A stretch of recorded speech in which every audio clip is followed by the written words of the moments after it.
Welcome back to the channel, everyone. The Better Pie here with breaking news. As you guys know, the House was supposed to vote on the $2,000 stimulus checks today. And great news, it just passed with a 2/3 majority vote in the House of Representatives, 257 to 134. The people who voted yes to the second stimulus check include 231 Democrats and 44 Republicans. But here's what's crazy. Chuck Schumer, the leader of the Democrats, said that not a single Democrat will vote no to the $2,000 stimulus checks. But look what happened. 2 Democrats did indeed vote no, along with 130 Republicans and 2 independents who also voted no. Mind you, this is for $2,000 for adults, $2,000 for dependent children, and $2,000 for dependent adults. Guys, as I mentioned in my first video, I had no doubt in my mind that the $2,000 stimulus checks were going to pass in the House of Representatives. Now this is going to be very different than what the Republicans will vote on in the Senate. Donald Trump himself suggested that the stimulus check should be $2,000 for adults and the exact same $2,000 for dependents. So yeah, we just watched the House vote with a 2/3 majority pass. Now the House Resolution 9051, also known as the Cash Act, will provide those $2,000 stimulus checks instead of $600. Again, this $2,000 will go to all dependents regardless of age. The bill will cost around $464 billion, which is a big reason why many Republicans are against it. This is because it will put the overall stimulus bill over $1 trillion, and they have already expressed that they don't want it to go that high. But I'm going to share a bit of commentary here, guys, so we can get a little bit more insight on what's next to come. So we got Tom Suzy, who mentioned that bodies are piling up in refrigerated trucks and people's life savings have been wiped out. Therefore, the $2,000 is necessary to prevent unemployment. Kevin Brady, the top Republican on the Ways and Means Committee, says no to stimulus check. He said that there's more efficient ways to spend money. What? Like, what could be more efficient than to give the American people who are in need more money? Not only will it help the people, but our dying economy will also benefit from this. Republican Representative Glenn Groffman came up and made an analogy, and he said that the bill made him feel like he was in Parliament in Afghanistan. He says, "Do we think the way to improve the quality of life for Americans is just to print more money?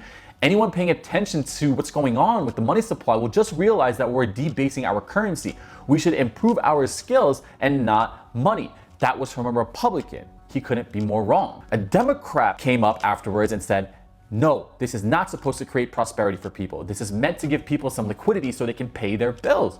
Correct, this is emergency funds, guys. Tom McClintock came up afterwards, a Republican. He said that, why is it that a shopkeeper who's lost their life savings will get $2,000, but a government official, bureaucrat, whatever, who's enjoyed a steady paycheck at home also gets $2,000? This person says that $2,000 is inadequate for those affected by the lockdown and unnecessary for those who don't need it. He says this is a massive wealth transfer from the future to the present and that we're going to have to pay this all back at some point in the future. Representative Sheila Jackson, who is for the $2,000 stimulus check, says people can't pay rents. They're in food distribution lines. We should stand for the American people. Kevin Brady came back up and said that, look, this bill does nothing to get people back to work, to help the unemployed, or to help businesses. Representative Richard Neal, who's a Democrat, says people exhausted their benefits. They've tried. It's not their fault. Why would we vote this down? This chamber is better than that. But we all know the bill was passed. Representative AOC says $664 billion,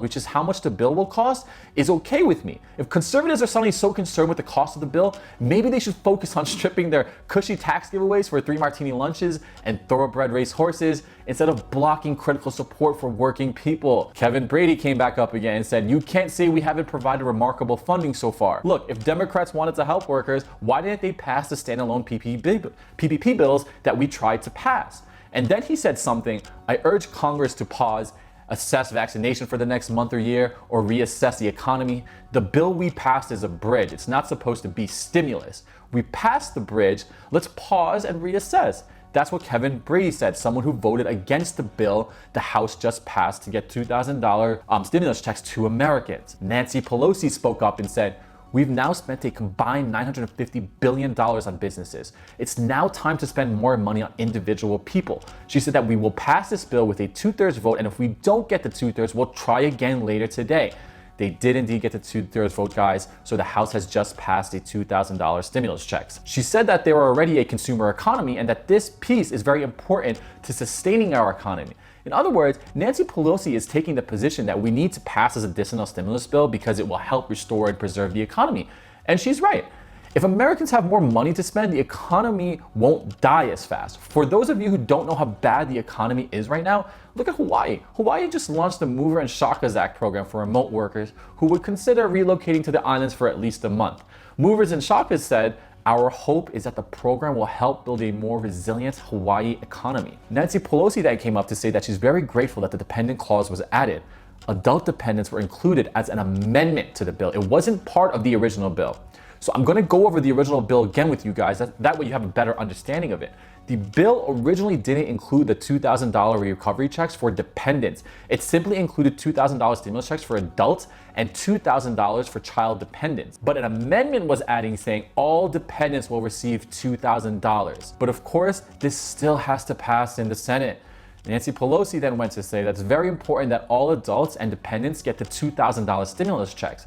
She said that she wants to see college adults included, adults with disabilities included, elderly adults included. She said that this is not fair to exclude adult dependents from getting the stimulus checks. Now, she did also say the Republicans have a choice. Vote for this or vote against the pay people need. She says that voting against the bill denies people what they need. So there's clearly a huge difference in opinion between the House and the Republicans in the Senate. Once again, they did pass the bill in the House. And the most alarming thing is that only about 1/3 of Republicans voted for the Cash Act bill, which is kind of a bit concerning.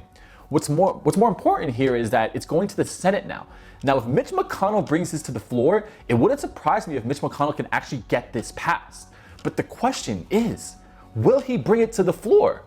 That's 50-50 because if you think about it, the bill doesn't address anything about Section 230. It doesn't address election fraud. None of Trump's demands are being addressed here. It simply includes the $2,000 stimulus checks for Americans and all dependents. And just keep in mind that 2/3 of Republicans voted against this in the House. That means if we bring it to the Senate, yeah, we can still pull through. But if you get all the Democrats, all 47 Democrats, and you would just need 13 Republicans to get on board for the $2,000 stimulus checks to pass. And this is actually pretty crazy because if Mitch McConnell does nothing, then we get nothing and the bill dies by January 4th. Like, we already know the $2,000 stimulus checks would pass in the House. I mentioned in my previous video that the Republicans in the Senate were going to be the only hurdle here. So yeah, all the power will lie with Mitch McConnell, but he hasn't even said anything. The only thing we've heard from Mitch McConnell in the last week was him applauding Trump for passing the bill, which he delayed a week and achieved absolutely nothing. Mitch McConnell has to look at the Republican Party and be like, wow, I just had 2/3 of Republicans vote against the Cash Act. And if you take it to the Senate, you can expect pretty much the same ratio.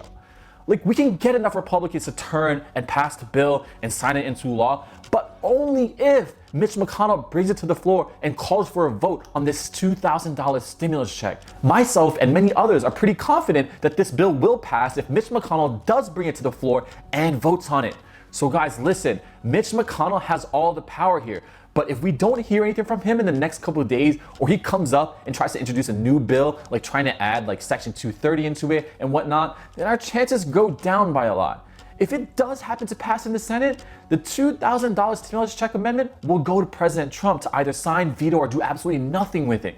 But we all know that Trump will probably sign this bill as he has continuously showed support for the $2,000 stimulus checks. The only obstacle is with the Republicans in the Senate. But everything is in the air, so make sure to subscribe and I'll keep you guys up to date on the $2,000 stimulus check and stimulus package. That's all for today. And as always, thank you so much for the support. Stay tuned for more.